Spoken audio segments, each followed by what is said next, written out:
So I want to welcome everyone to Memphis Freethought Alliance. Now I want to introduce our speaker. There are a number of questions about separation of church and state that have recently surfaced in this area. Knowing the origin and some of the history of separation of church and state may help us better understand these issues. And the title of our speech today is How the Baptists Created Separation of Church and State, and will be presented by Linda R. Monk, our speaker. Okay, Linda Monk, JD, is a constitutional scholar, journalist, and nationally award-winning author. A graduate of Harvard Law School, she twice received the American Bar Association's Silver Gavel Award, its highest honor for law-related media.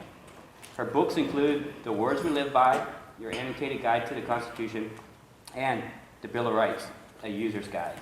With that brief introduction, I'm just going to give the mic over to Linda. Thank you. Thanks so much. Just in case you haven't seen it, this is my latest book, The Words We Live By, Your Annotated Guide to the Constitution, and I'd like to give a quick thank you to the Chief of Staff of the United States Air Force, who just added that book, The Words We Live By, to his 2012 professional reading list for the entire Air Force. So I'm real excited about that, as I know you are, because our Armed Forces members take an oath to defend the Constitution of the United States. And so I'm real excited that they'll have that resource. I want to thank my friends here at the Memphis Freethought Alliance, and particularly my cousin, Kim McCaskill, who invited me to come speak. And it's a wonderful privilege to be here today. So, are we ready for some free thought in Memphis today? All right, let's go. Part of why I write the kind of books I do is because when I was in law school, we were taught principles without context. And that's a pretty bad way to govern. And I think you need both the principles and the context. You need both the history and the legal statutes to be able to understand this heritage we have, that we're blessed to have amongst the people who live on the world and don't have it, of what the framers referred to as liberty of conscience. They actually didn't say religious liberty or religious freedom much. They said liberty of conscience. And we're going to look at how this idea evolved. I know that's a loaded word in Memphis, but it did evolve. And we're going to look how this idea evolved. And my premise today, when I say how Baptists created separation of church and state, is not that there weren't others from variety of faith or no faith who supported that principle. But when you look at the history of the United States and America, Baptists played the key role in terms of establishing separation of church and state. They were enough of a minority that they felt the oppression of not having their own liberty of conscience to fight against it. But they were also became enough of a majority to have actual political influence. I mean, certainly Quakers, Jews, other people fought for religious liberty in a lot of ways. But Baptists were in this kind of unique position where it was key to their spiritual identity. They had both been under the oppression of the established church, and then at key times, once they got more power, they still held true to those principles. Now today, I would question how many Baptists still remember their religious history. And I think it's good for all of us as citizens to remind them of that. There's a group called the Baptist Joint Committee, which represents American Baptists, Young Baptists. The thing about Protestants is once you start with one schism, you usually have a lot more.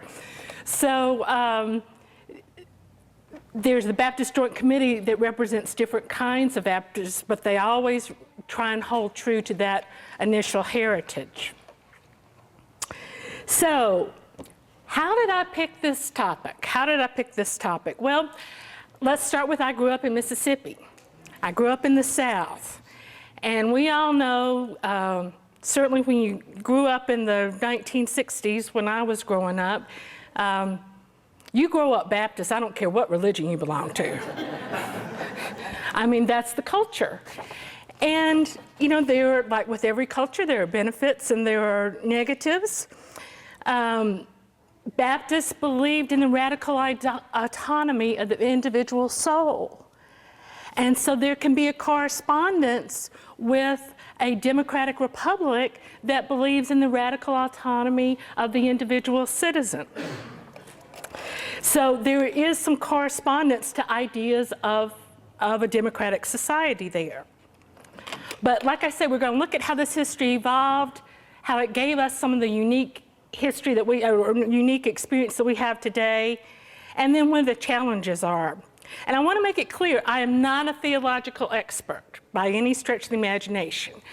I certainly experienced Baptist culture growing up. That was the religious tradition that I grew up in. Have had my own faith journey since then. So I'm not here as an authority on Baptists. I'm here as an authority on our constitutional history and the key role that Baptists played in that. So to give just some initial context, you know, we talk about separation of church and state. Well, how did church and state ever get joined in the first place? And we can look at earliest human history, and once we start seeing power in the human family, it's not too long before notions of God become attached with notions of political power. So the idea that they should be separate is a radical idea. You know that from your own intellectual inquiries. And in the United States, in America, is when that idea first obtained political reality. Not that it's perfect, but that it became enshrined in some of our earliest political documents. History is radical in the face of the earth. We're the first ones to do that. Certainly, if you're looking at history within the Christian world, and I'm starting with our own culture because that's the best place to start, we know those who are followers of Jesus were politically persecuted and religiously persecuted by the Roman Empire. Jesus himself was executed under the religious authority that time. So there's certainly that early experience of political and religious oppression.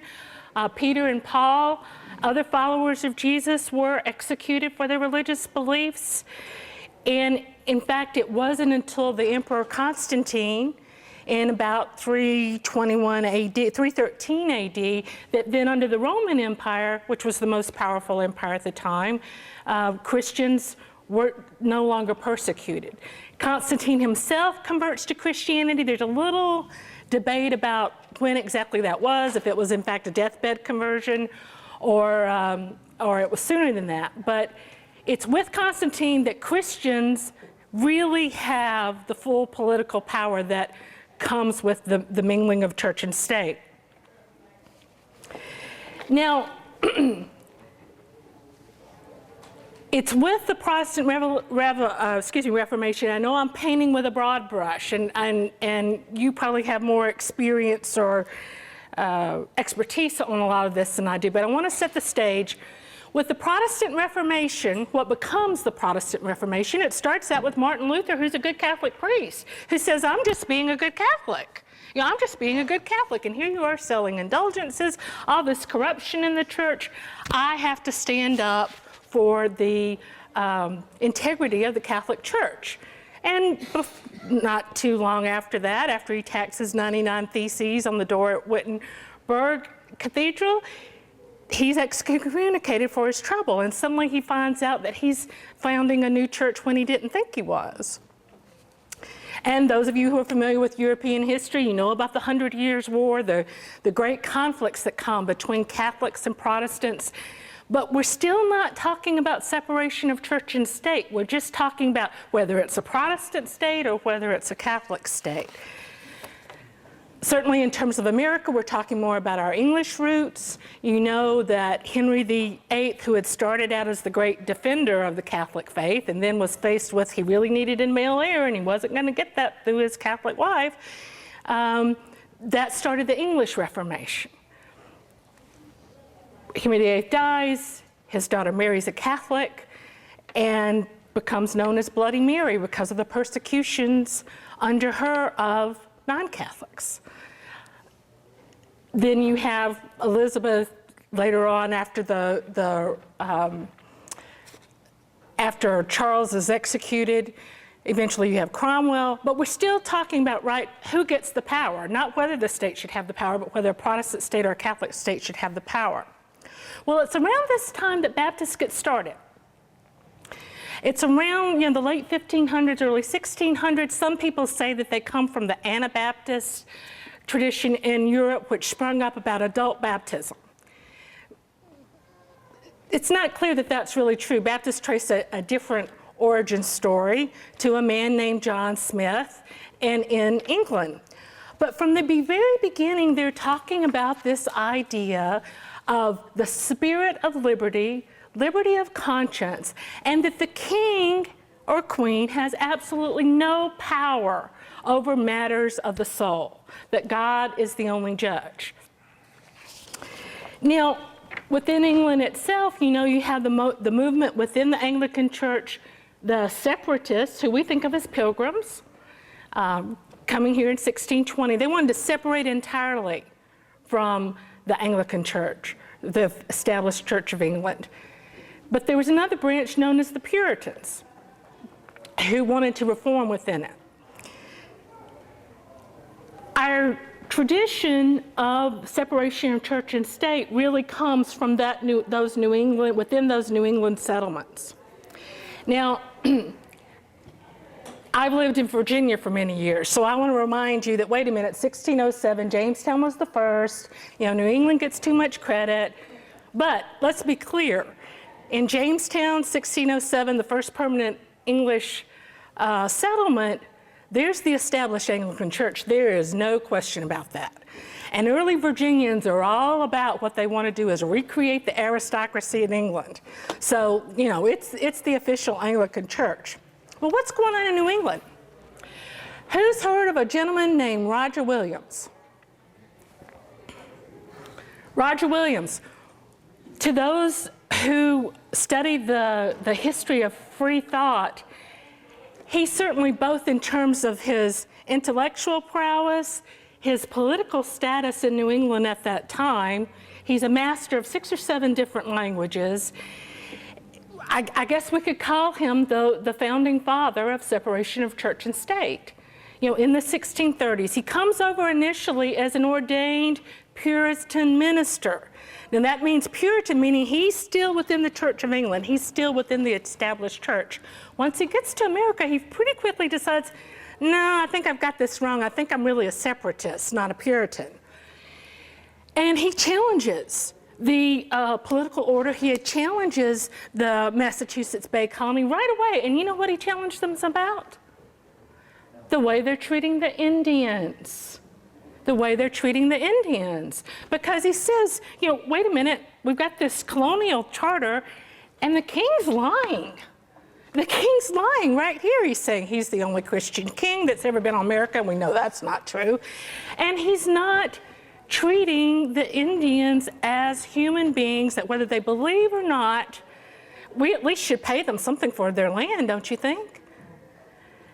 And of course, that's a very radical idea at that time. It's a very radical idea. And for his trouble, in about 1635, he is banished from Massachusetts Bay Colony.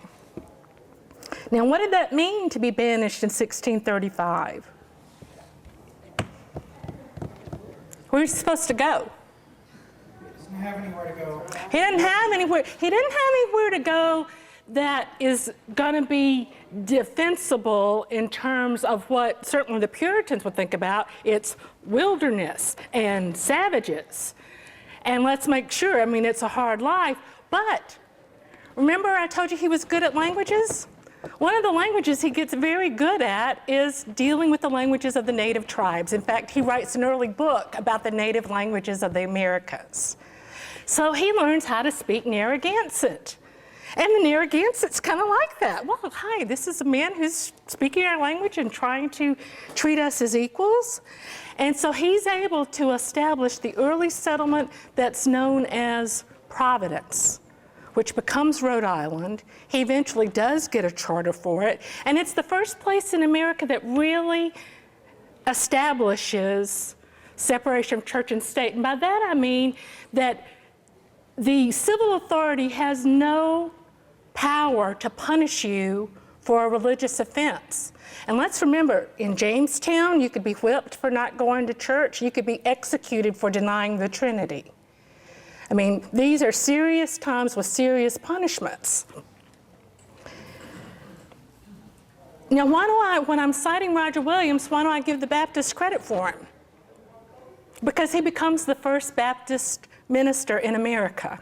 He becomes the first Baptist minister in America. He establishes the first Baptist church.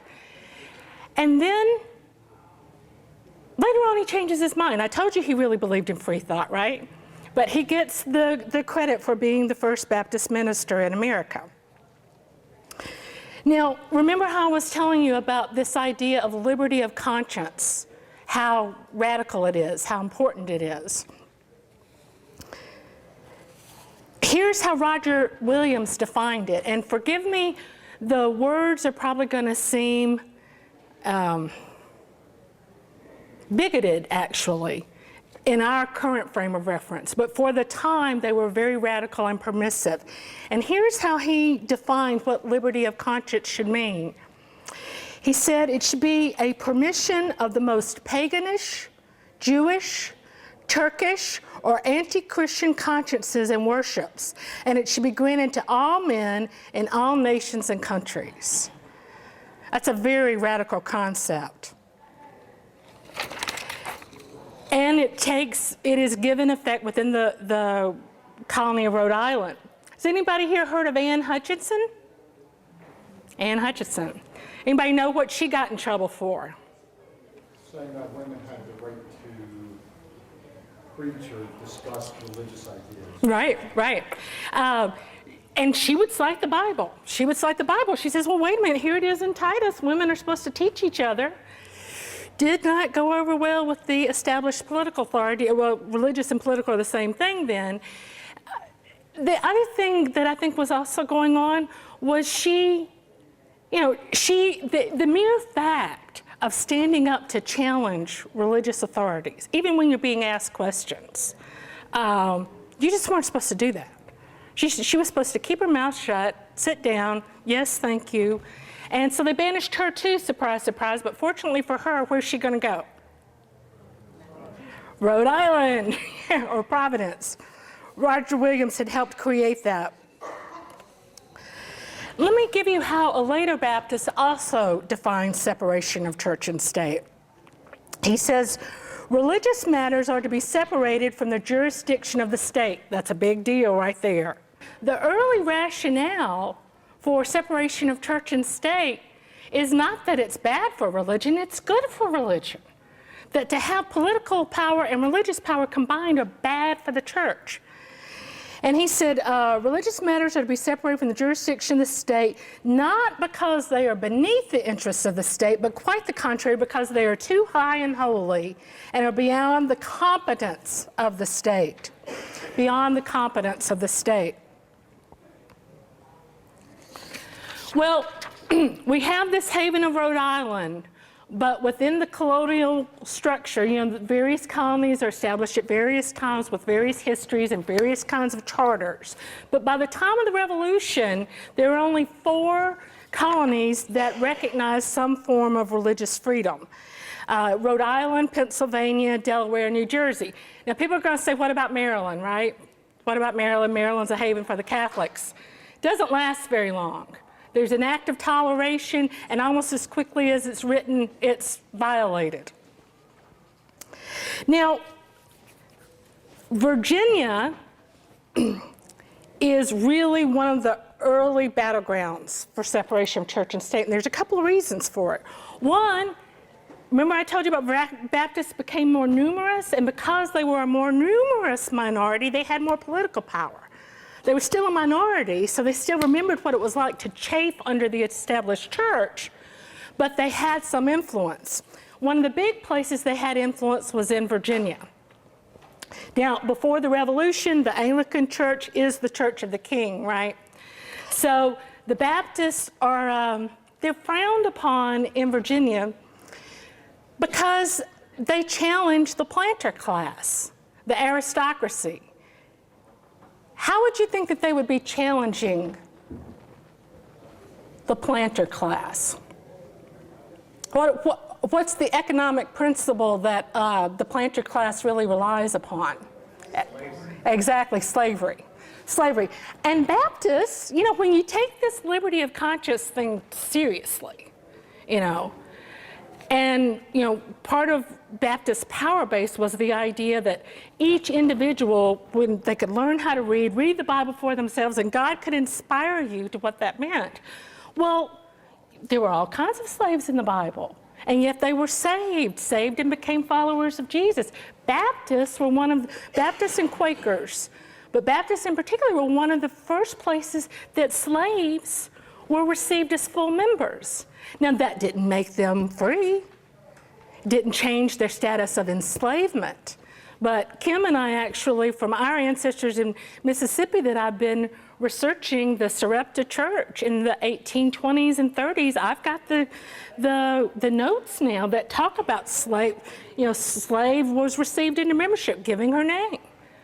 And that's, if you're a planter, you know, you want to believe what the Church of England tells you, that, you know, God has created this social order, and of course you're at the top, and it's God's, your power comes from God in that way. You don't want slaves to be thinking that they have souls, or much less that they have some kind of spiritual equality with you. Well, what would go on in Virginia was what I like to refer to as Baptist hunting. Sunday afternoon, the Episcopal priest or parson, whatever you called it, would get the sheriff, and they'd go out in the countryside hunting for Baptists. Now, why would they need to do that? Why are Baptists out in the countryside? Talking to slaves. Well, that's part of it. That's exactly part of it. But why can't they have a church? Why? It's illegal, and the way that it's made illegal is because to preach in Virginia, you have to have a license from the king. And this is that another Baptist radical equality notion. The radical equality notion is that, wait a minute, the king has no right to get between me and my God, speaking, witnessing to others. Who is the king to presume this? Well, I've got a wonderful excerpt from a story in Virginia around the time of the Revolution named Brother Waller. Has anybody heard this story before? If you've had a chance to read my book, it's in there. It's one of the things I'm proudest of. And if you pardon me, I'll put on my glasses for this. Brother Waller informed us that about 2 weeks ago on the Sabbath day down in Caroline County, he introduced the worship of God by singing. While he was singing, the parson of the parish would keep running the end of his horsewhip in Waller's mouth,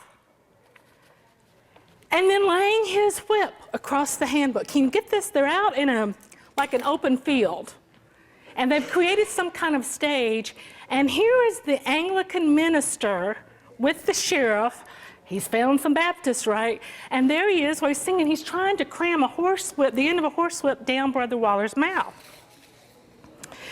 And then he says, well, Brother Waller then proceeded in prayer, and in it he was violently jerked off the stage, and they caught him in the back part of the neck, beat his head against the ground, sometimes up, sometimes down. They carried him through a gate that stood some considerable distance, where the sheriff gave him 20 lashes with the horsewhip. Then Brother Waller was released, went back to singing praise to God, mounted the stage, and preached with a great deal of liberty. Preach with a great deal of liberty. That was the revolutionary stage at which Baptists were experiencing. Now, why does that matter in Virginia? Why does that matter in Virginia?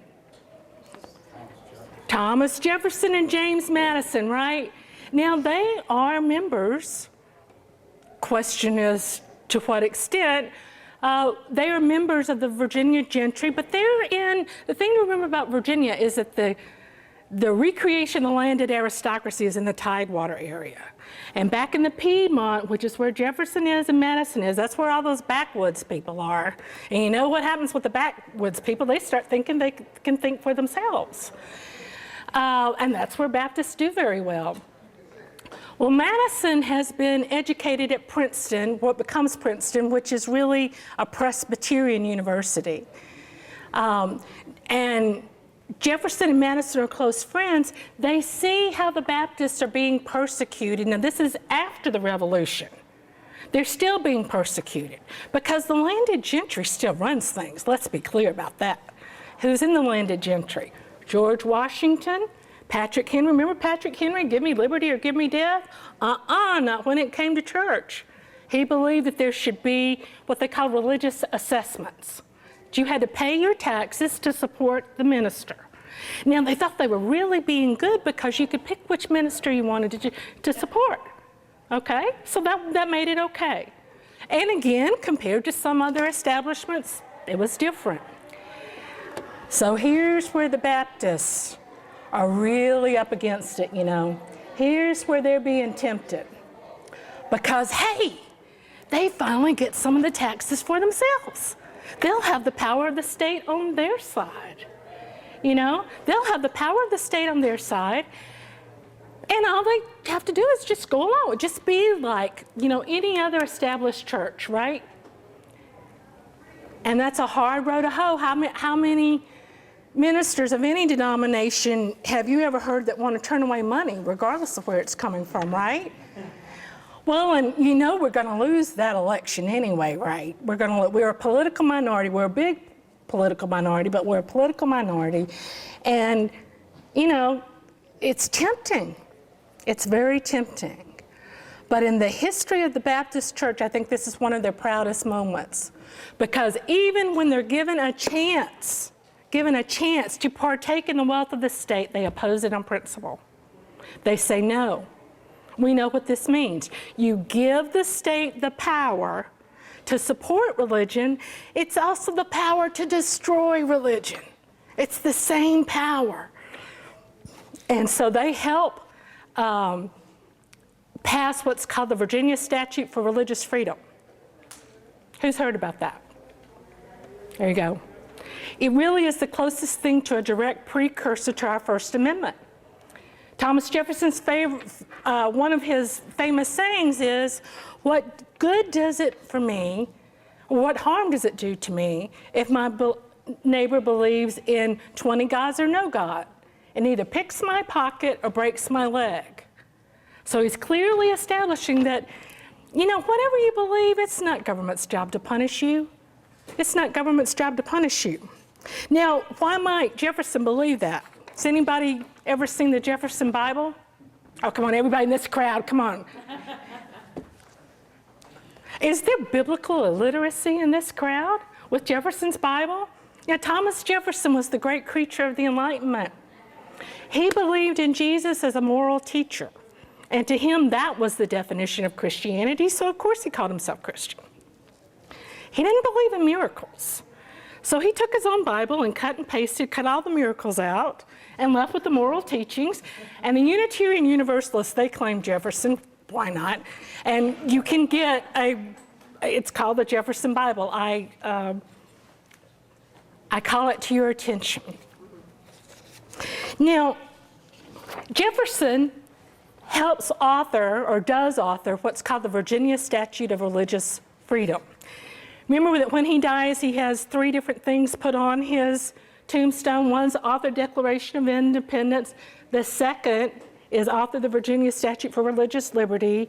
And the third is father of the University of Virginia. So this shows how important an idea it was to him. Now, my favorite founder is James Madison. So I always think Jefferson gets too much credit and Madison gets too little. You know, because Jefferson was the tall, good-looking, you know, president of the student body. And Madison's the kind of short student council nerd. But he's our founding genius, in my opinion. And Madison is the one that writes, it's called the Memorial and Remonstrance for Religious Assessments. He's the one who kind of takes it apart, line by line by line, about why we shouldn't have them. And Madison has a unique empathy for the Baptists as being persecuted. And sometimes I think, you know, you can see Madison being the short kid in the crowd who gets picked on a lot, independent of his own intellectual beliefs. And he has a real affinity for Virginia Baptists, even though he's not one himself.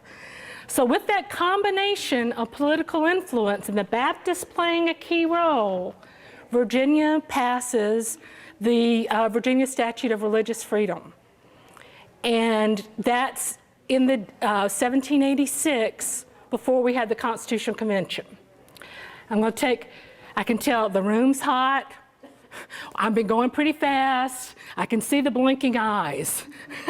Let me take a quick break right there. Is everything kind of making sense? Because if everything's kind of making sense, I want to wrap up, and then I love the question and answer period. That's my favorite part, okay? So here we go. We have the Constitutional Convention, 1787. Is Jefferson there? Dun, dun, dun, dun, dun, dun, dun. Dun, dun, dun, dun, dun, dun, dun, dun. No. Jefferson's not there. He's in France, where they don't wear pants. And he's enjoying wine and macaroni and cheese. He really, you know, he's sending these cases of wine back and forward. Where's John Adams? Is he there? No, he's in England. You know, one of my favorite games when I do talks is to say, find the founding father. Because they're not there all at once. Okay, we'll do a quick version of it right now, really quick.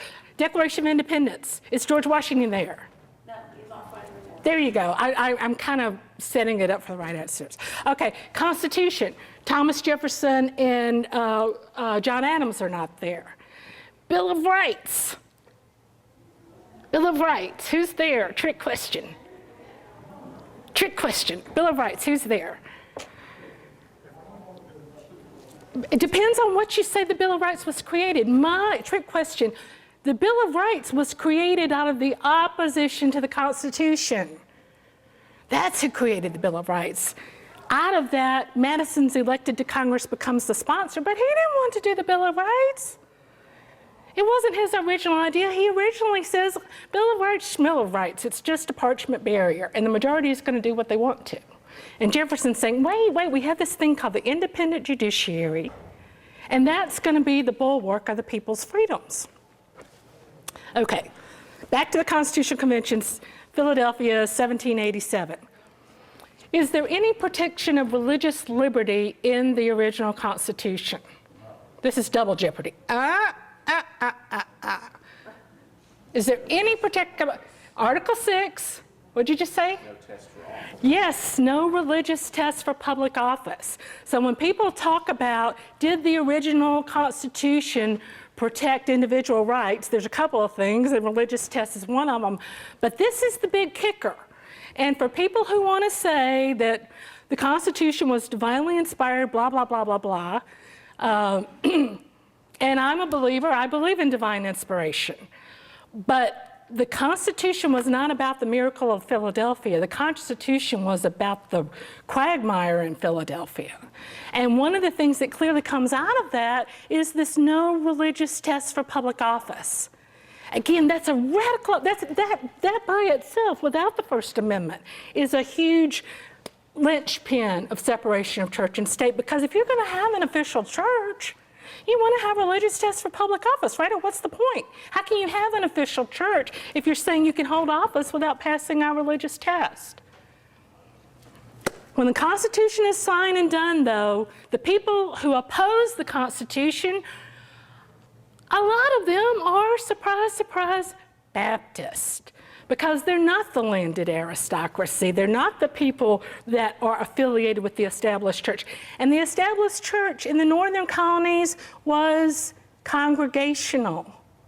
The established church in the southern colonies was Anglican, or after the Revolution, what became the Episcopal Church. Neither one of them liked Baptists very much. So the people who opposed the Constitution, when the Constitution's signed, September 17th, 1787, what happens to it? Has to be ratified. Why does it have to be ratified? Because it's right there in the Constitution itself. And in fact, for those who kind of poo-poo the achievement of the framers, well, they were sexist, racist, blah, blah, blah, blah, blah. And yes, they were. No question about it. And they were also the most radical democratic force that the world had ever seen to that point. Who of you has heard of Yale law scholar Akil Reed Amar? He's, well, you know, trust me, he's the big poobah in terms of constitutional history and theory in America right now, and we'll see if in a second Obama term, assuming that it happens, if he would be nominated to the Supreme Court. But what he had to say about the ratification, now remember, it's the ratification of the Constitution. The creation of the Constitution itself is not democratic really very much at all. They're meeting in secrecy. Now, they do elect delegates, but the ratification means that it's popularly elected. It's set in there, popularly elected. You know, it's not just the state legislatures. You know, it's popularly elected. It's distinguished from the state legislatures. And he said that the ratification of the Constitution of the United States was the most radical, what I said before, radical democratic event the world had ever seen. And we need to give that founding generation. And the framers, when I use the word framers, I'm talking roughly about the 55 white men who were at that conference. You also can have the framers, the few of them who weren't at that conference, the Constitutional Convention. When I talk about the founding generation, I'm talking about everybody. I'm talking about the Native Americans who, you know, the Cherokees are claiming their rights under the Constitution, talking about the Constitution as their bulwark. I'm talking about the slaves of Massachusetts who in 1777 say, wait a minute, you know, this unalienable rights stuff, it applies to us too. I'm talking about the women. I'm talking about everybody. It's out of that intellectual maelstrom that what we celebrate as our constitutional heritage comes. So how do we get that First Amendment? We get it because Baptists and other people are raising hell. Hell. Oh. And you know what? Out of that, even James Madison changes his mind. Now, why does Madison change his mind? In the Federalist Papers, you know, those op-eds basically that were written to support the Constitution, Madison says, you know, we don't really need a Bill of Rights. And being Madison, he's got lots of brilliant reasons why we don't need it. And he's enough of a political pragmatist to say, you know, Virginia had a Declaration of Rights, but it didn't have an independent judiciary that was supposed to enforce it. Now, they had a judiciary, but it wasn't really independent of the political power, so, you know, majority rules, that was it. Madison wants to have office under the new Constitution. Now, you think, and Madison's running for the House. Now, why would he be running for the House instead of the Senate? You know, Madison would really rather be in the Senate. Because in the Virginia ratification debates, who does he have to take on? He has to take on Patrick Henry, former governor of Virginia. Patrick Henry hates the Constitution. Patrick Henry didn't go to the Constitutional Convention saying he smelt a rat, which is probably why we have a Constitution, so we can be glad he didn't go. And when he gets up to the Virginia ratifying convention and he reads this Constitution, and the first words are, "We the people." We the people? Who gave them the authority to say we the people? It should be we the states. Have you heard that argument before? That whole notion that the Constitution springs from the people, not the people through the states. Big fights, big fights. James Madison takes them on. Can you see it now in the Virginia ratifying convention? Little James Madison, Mr. Give me liberty or give me death, as many people regarded him, Mr. Blowhard. You know, we celebrate Patrick Henry now, but he had his ups and downs, and he did not want the Constitution to be ratified. Madison, after he took on Patrick Henry and won, because Virginia did ratify the Constitution, he was never going to serve in the U.S. Senate. And why was that? How was the Senate chosen under the original Constitution?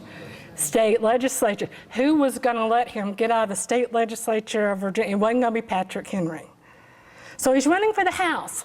The House is popularly elected. He's running against James Monroe. This is a cool story, so you'll forgive me giving this sidebar. He's just come back from Philadelphia for treatment of hemorrhoids and had to have that coach ride. Bumpity, bumpity, bumpity, bump. You know, I mean, we could go there, but I won't go there just yet. And he's running for Congress against James Monroe. Mr. James Monroe, you know, he's another one of the president of the Student Council, Mr. Beautiful. When he becomes president, it's the era of good feelings because everybody likes looking at him. And James Monroe is like, oh, I'll do whatever the people will. I mean, it's James Madison that says he doesn't want a Bill of Rights. There's a guy named John Leland. This is how the Baptists get back in it. Who's heard of John Leland? Okay. He's one of those forgotten heroes that we need to hear more about. But essentially, he's going to run against Madison and Monroe for that seat in Congress. And who's he going to have voting for him as a Baptist minister? He's got the Baptist contingent, right? And he understands third-party politics, which is you're never going to win, but you're going to get the power to endorse somebody and you get something back for it. And he makes Madison swear, okay, I'm going to throw my Baptist vote behind you, but you better be behind that Bill of Rights. Madison wins, he gets to Congress, he introduces the Bill of Rights, and his previous Federalist friends are laughing at him. Ha ha, you, Mr. Bill of Rights, ha ha ha. And Madison, you know, because he's got his intellectual pride, and he doesn't want to be accused of being someone that has any intellectual integrity. And he says, I introduced the Bill of Rights because I considered myself to be an honest man. And that's why I love James Madison. That's why he's my favorite, because he's a political genius, philosopher, and he's a practical politician who keeps his word. When he gets the Bill of Rights going in Congress in 1789, what else is already happening? I mean, they've just barely gotten Congress going. They couldn't even get a quorum in the House until All Fool's Day, April 1st, and even then they said, well, that's not very auspicious for our beginnings. New York and Virginia, within a month of Congress meeting, they said, where's our Bill of Rights? Bill of Rights, what's Congress paying attention to? They're paying attention to taxes. They're paying attention to taxes and revenues. And so Madison, when he first introduces the Bill of Rights, he's having to say, hey guys, you know, if we don't go ahead and do this Bill of Rights, the people may have more unrest. And Virginia and New York are already threatening it. His original proposal for the Bill of Rights is not a separate Bill of Rights. You know that? It was 28 different provisions. Where were they mainly going to go? In Article 1, Section 8, because it was limiting the powers of Congress. Okay? And you know how we got a separate Bill of Rights? It was Madison's political opponent, a Federalist who wanted to rub his nose in it. Oh, we're going to put them all at the end. It's kind of like, oh, Mr. Madison, the father of the Constitution, and then here's these amendments at the end. On Saturday Night Live, it would be under the aegis, I forgot. You know, Constitution of the United States, oops, I forgot Amendment 1, I forgot Amendment 2, I forgot Amendment 3. With the religious liberty provisions of what becomes the First Amendment, it was eventually going to be the Third Amendment if they'd all been ratified. Kind of sounds funny, right? Your Third Amendment provision for religious liberty. It becomes the First Amendment, and during that process of ratification, here was one of the quotes that I think you'll find interesting. Again, it was from our friend John Leland. Remember the guy who was the Baptist who was going to run against James Madison? He said this, the notion of a Christian commonwealth should be exploded forever. I repeat, the notion of a Christian commonwealth should be exploded forever. Government should protect every man in thinking and speaking freely and see that one does not abuse another. The liberty I contend for is more than toleration. Toleration was kind of the key term at the time. He says the very idea of toleration is despicable. It supposes that some have a preeminence above the rest to grant indulgence, whereas all should be equally free, Jews, Turks, pagans, and Christians. This is John Leland, who was the Baptist who was running against James Madison. So when our friends of the Baptist faith talk about a Christian commonwealth, it's very, very clear that the Baptist tradition of that time and the leading Baptist luminaries in terms of political thought as well as religious thought did not believe that. So I'm going to close with Jefferson's letter to whom? Well, we know that in this crowd, right? The Danbury who? Baptists, right? The Danbury Baptists. Now, when I was talking about Roger Williams earlier, did I tell you about who invented that term wall of separation? I think I left that out, didn't I? I think I got carried away. Who huh? Roger Williams, 1630s. He's the one who used that term, a wall of separation between church and state. Roger Williams, the first Baptist minister in America. So when people tell you that Baptists don't believe in the wall of separation because it's nowhere in the First Amendment, wall of separation is a Baptist term. All right? It comes from Roger Williams. It's used after that. When Jefferson is talking about the wall of separation, he knows he's writing to Baptists. He knows who Roger Williams is. He's saying, gosh, I better use something that I know Baptists are going to like. Wall of separation. You know, I always quote Roger Williams to the Baptist. Now, why are the Baptists in Danbury, Connecticut? Remember, they write Jefferson the letter first. And it was a trick of the time. You know, they knew about spin doctors. They just did it a different way. What you do is you write a letter to an elected official, and you get your people together and you say, what are some good words we want to hear come out of his mouth? Okay, let's in our letter, you know, we'll get these good phrases. And it happened several times. And then the public official, knowing what he's supposed to do, okay, those days you had to answer a letter, particularly if it came from a group of people like the Danbury Baptist or other congregations. Okay, well, I can see, highlight this phrase, and sure enough, they write back and say, oh, thank you for the letter, and we all agree that blah, blah, blah. And then the Danbury Baptists or whoever go running around, see, Jefferson said it, wall of separation. You know, that's how they put the words in Jefferson's mouth. But Jefferson picked and chose what he wanted to say. The Danbury Baptists are upset because they live in Connecticut. What's the established church in Connecticut? Congregational. Now we've got this First Amendment that's in the process of being ratified. Why aren't they happy about that? Because the First Amendment only applies to the national government.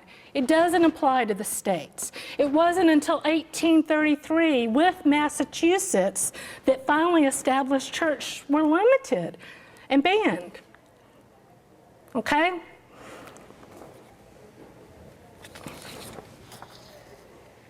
The last quote I want to leave you with is from George Washington with the Truro congregation in Newport. Who knows about the Truro congregation?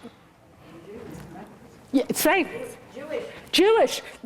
Now, correct me if I'm wrong on this, but I believe the Truro Synagogue is the oldest continuously worshiping Jewish house or congregation in America. Is that correct? That sounds about right. Sephardic also. I'm sorry? They were Sephardic Jews. From Spain. And so they're in Rhode Island, no surprise, because it has religious, not tolerance, but religious freedom. And George Washington is coming, and they know it. So what do? They write a letter that has all these nice things that they wanted to be said about religious freedom, and they present it to Washington when it comes to Truro. And sure enough, when Washington gets back, I guess it's in New York, maybe it's in Philadelphia at that point. Anyway, when he gets back to his office, he has to write them back with a lot of this language, right? But he adds his own language too, and I'll close with this.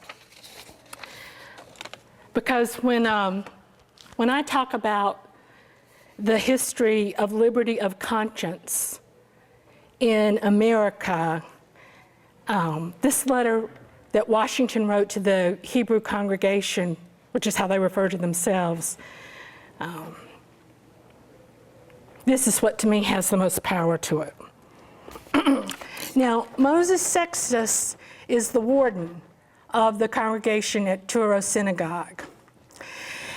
And he says, deprived as we heretofore have been of the invaluable rights of free citizens, we now behold a government erected by the majesty of the people, a government, and here's the key word, which to bigotry gives no sanction, to persecution no assistance, but generously affording to all liberty of conscience. Liberty of conscience. It's not religious liberty, it's liberty of conscience. And immunities of citizenship, deeming everyone of whatever nation, tongue, or language equal parts of the great governmental machine. Now here's Washington coming back, and he quotes that, bigotry no sanction, persecution no assistance, but he goes farther. He says, all possess alike liberty of conscience and immunities of citizenship. It is now no more that toleration is spoken of, as if it was by the indulgence of one class of people that another enjoyed the exercise of their natural rights. For happily, the government of the United States, which gives to bigotry no sanction, to persecution no assistance, requires only that they who live under its protection should demean themselves as good citizens in giving it their effectual support. And this is the benediction that Washington gives, and in my opinion, it's the benediction for all of us. He said, may the children of the stock of Abraham who dwell in this land continue to merit and enjoy the goodwill of other inhabitants, while every one shall sit in safety under his own vine and fig tree, and there shall be none to make him afraid. Thank you very much.